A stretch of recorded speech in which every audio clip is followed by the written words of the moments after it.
Oke, baiklah adik-adik, kita masih berkutat di soal yang sama karena ada pertanyaan yang bagus ya.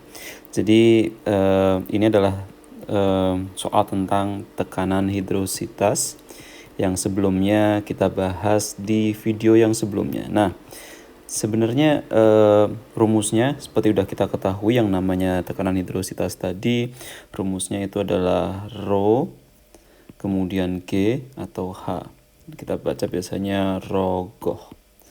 Oke, ini karena tekanan hidrositas kayak pH, ini rumusnya rogoh tadi atau ini.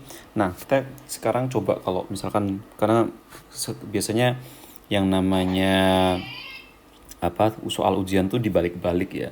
Nah, biar nggak bingung, itu kita pakai model quantum learning. Itu artinya apa? Quantum learning itu adalah sesuatu kita akan belajar tanpa banyak menulis seperti sebuah karangan, tapi menggunakan poin-poin yang penting.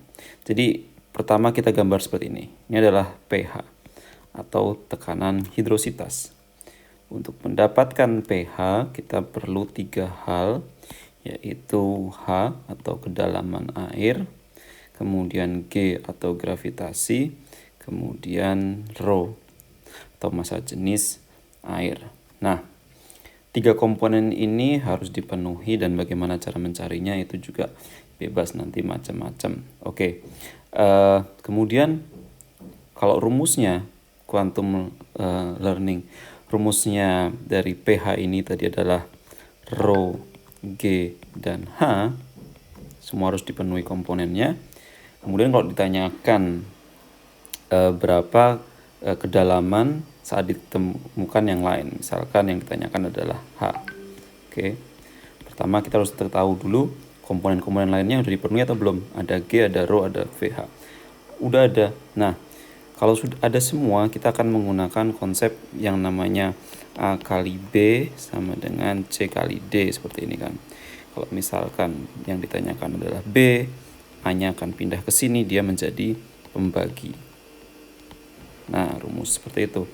Jadi kalau misalkan yang diketahui yang ditanyakan adalah H, yang diketahui adalah rho and H, yang ditanyakan adalah H, maka rumusnya ini rho dan G pindah ke sini. Jadi H rumusnya adalah tekanan hidrositas dibagi dengan rho dan G.